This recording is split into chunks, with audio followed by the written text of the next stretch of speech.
আলহামদুলিল্লাহ, আজ 17 নভেম্বর 2025 বাংলাদেশের মানুষের জন্য একটি আনন্দ ঘন উপলক্ষ তৈরি হলো। ইতিহাসের একটি অনন্য দৃষ্টান্ত স্থাপিত হলো বাংলাদেশের বিচার বিভাগে। বিগত 2024 সালের জুলাই বিপ্লবের সময় নিরীহ ছাত্র জনতা সহ দেশপ্রেমিক নিরপরাধ মানুষের উপর নির্বিচারে হত্যাযজ্ঞ পরিচালনার দায়ে ইতিহাসের বর্বরতম, ঘৃণ্যতম নরঘাতক স্বৈরাচারী শেখ হাসিনাকে মৃত্যুদণ্ডের ঐতিহাসিক রায় প্রদান করেছে আন্তর্জাতিক অপরাধ ট্রাইব্যুনাল।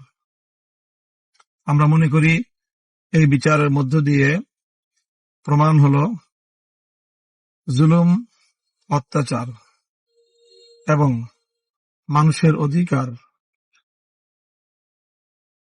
হরণ করে নিস্তার পাওয়া যায় না। দাম্ভিক স্বৈরাচারী শেখ হাসিনার এই পরিণাম বাংলাদেশের আগামী সকল শাসকদের জন্য একটি দৃষ্টান্ত হয়ে থাকবে। নিরীহ মানুষের রক্তে আর কারো হাত রঞ্জিত না হোক। নিহত শাহাদাতপ্রাপ্ত বীর শহীদানদের আত্মার মাগফিরাত কামনা করছি। সেই সাথে যারা আপনজন হারিয়েছেন, আজকের ঐতিহাসিক রায়ের মধ্য দিয়ে তাদের অন্তর কিছুটা প্রশান্তি লাভ করবে, সান্ত্বনা পাবে।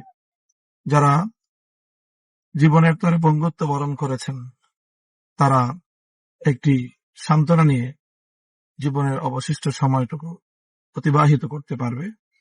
বাংলাদেশ ফ্যাসিবাদ মুক্ত, স্বৈরতন্ত্র মুক্ত একটি সুন্দর বাংলাদেশের দিকে এগিয়ে যাবে প্রত্যয়দীপ্ত কদমে। সেই প্রত্যাশা ব্যক্ত করছি আমরা।